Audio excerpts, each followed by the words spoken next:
भाई जो गुरु बचन पे डट गे, कट गे फंद 84 के।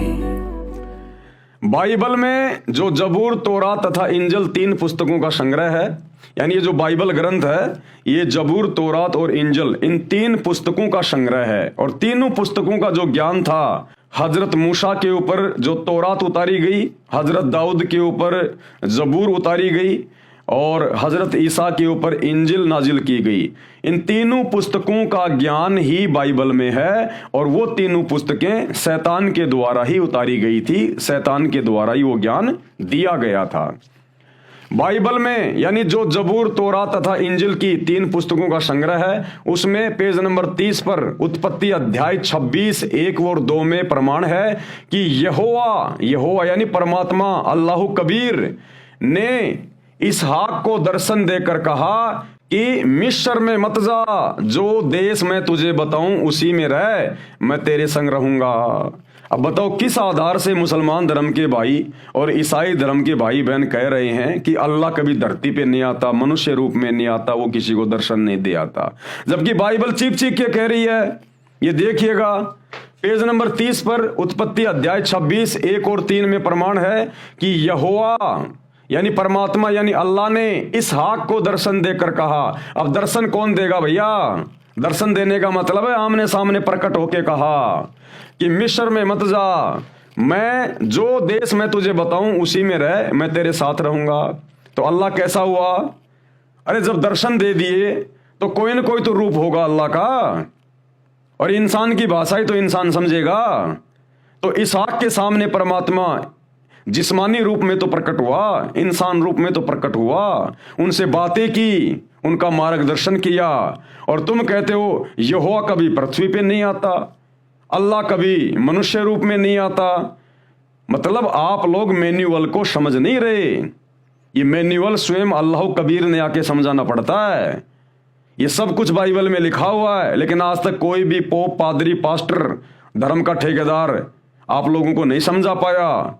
अब स्वयं अल्लाह कबीर ने सतगुरु रामपाल जी के रूप में धरती पे प्रकट होकर इन सदग्रंथों में लिखी हुई ये गूढ़ बातें जो हमारी आंखों के सामने होने के बावजूद भी हम लोग नहीं समझ पाए, नहीं देख पाए, अब इनको समझा रहे हैं। तो यहोवा ने दर्शन देकर, पढ़ लेना अपनी बाइबल पेज नंबर 30 के ऊपर अध्याय 26 में चैप्टर 1 और 3 में, यहोवा ने यानी अल्लाह ताला ने, परमेश्वर ने इसहाक को दर्शन देकर कहा मिस्र में मत जा, मैं जो देश तुझे बता रहा हूं वहां जा और मैं तेरे साथ में रहूंगा। बाइबल में उत्पत्ति अध्याय में पेज नंबर 17 पर वाचा का चिन्ह खतना में अध्याय 17 श्लोक 1-2 में लिखा है, जब अब्राहिम 99 वर्ष का हो गया, अब्राहिम जब 99 वर्ष का हो गया था, तब यहोवा यानी प्रभु ने, अल्लाह ताला ने उसको दर्शन देकर कहा। अब दर्शन कौन देगा भैया? बताओ फिर निराकार कैसे हुआ? वो दर्शन देने वाला निराकार कैसे हुआ? जो हजरत इब्राहिम के सामने मनुष्य रूप में प्रकट हुआ, यहोवा परमेश्वर अल्लाह ताला भगवान, और क्या कहा इब्राहिम को? तब यहोवा प्रभु ने उसको दर्शन देकर कहा, मैं सर्वशक्तिमान हूं, मेरी उपस्थिति में चल, यानी मैं जैसा कहूं वैसा चल, मेरे वचन में चल और सिद्ध होता जा, यानी भक्ति मार्ग पे आगे बढ़ता जा। आगे देखिए, एक मुसलमान राजा थे तैमूर लंग, मुसलमान धर्म में पैदा था, बचपन से बहुत गरीब था, भेड़ बकरियां चराया करता था। उसको कबीर परमात्मा अल्लाह ताला मिले जिंदा बाबा के रूप में, और एक रोटी खाई थी उनके हाथ से और 7 पीढ़ी का राज दे दिया परमेश्वर ने। तो मुसलमान धर्म के तैमूर लंग को परमात्मा मिला जिंदा बाबा रूप में, अल्लाह कबीर। तैमूर लंग को अल्लाह पृथ्वी पर मिले। तैमूर लंग मुसलमान बहुत निर्धन था, उसकी माताजी बहुत धार्मिक थी, अतिथि व साधु बाबाओं की सेवा किया करती थी, कई बार स्वयं भूखी रह जाती थी, अतिथियों व राह चलने वाले लोगों को रोटी अवश्य खिलाती थी। एक दिन ऐसा ही आया कि घर में एक रोटी का आटा था। माताजी रोटी बनाकर बेटे तैमूर लंग के लिए जंगल में लेकर गई थी, जो साहूकारों की भेड़ बकरियां चराया करता था। माता स्वयं भूखी रही, बेटे के लिए रोटी ले गई थी।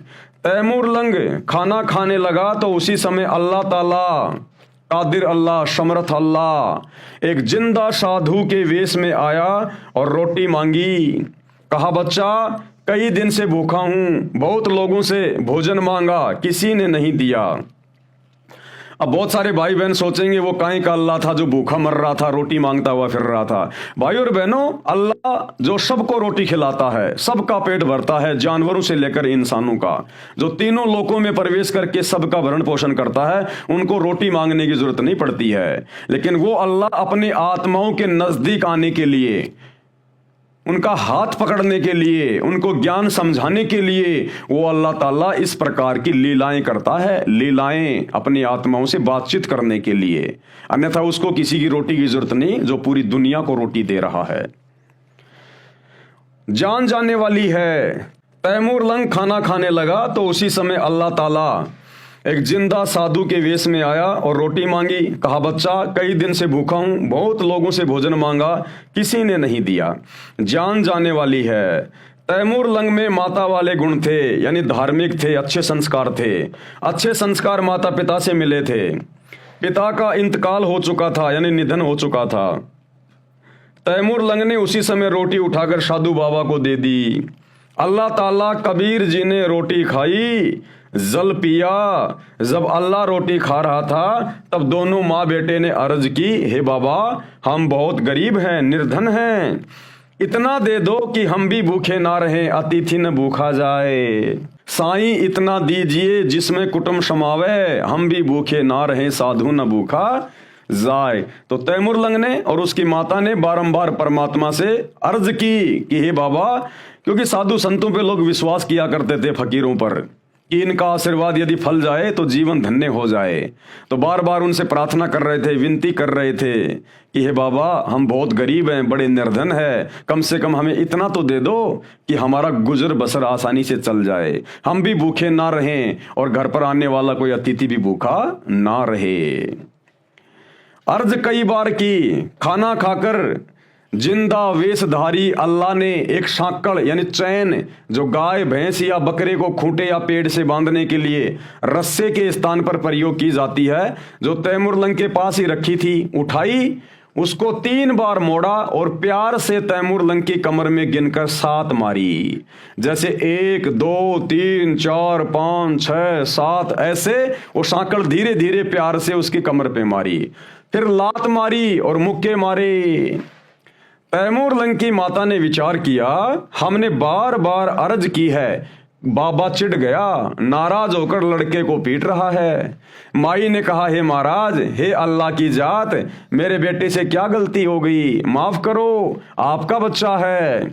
तब जिंदा वेशधारी बाबा ने कहा, यानी अल्लाह कबीर ने कहा, माई जो 7 साकड़ मारी है, तेरे बेटे को 7 पीढ़ी का राज बख्श दिया, यानी तेरे बेटे तैमूर लंग को मैंने 7 पीढ़ी का राज दे दिया, ये आशीर्वाद दिया है।